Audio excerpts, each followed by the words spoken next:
in the mirror. We have to change this because we're mounting it horizontally, not vertically. The mirror, it's perfect if it were hung vertically. Well, I'm going to have to turn both because this has to be up, so I have to use a screw. So we have to kind of rejig it so it's the perfect horizontally hung mirror. Look at that. See? Brilliant. So clever you are.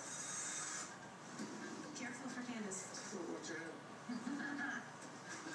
We spent so much time and energy and money on this fireplace, so I'm a little concerned that the fireplace is not up and running. I'm sure they tested it. Wow. You know, because it's a manual. It's, I don't know, you put the instructions more smart in a drawer.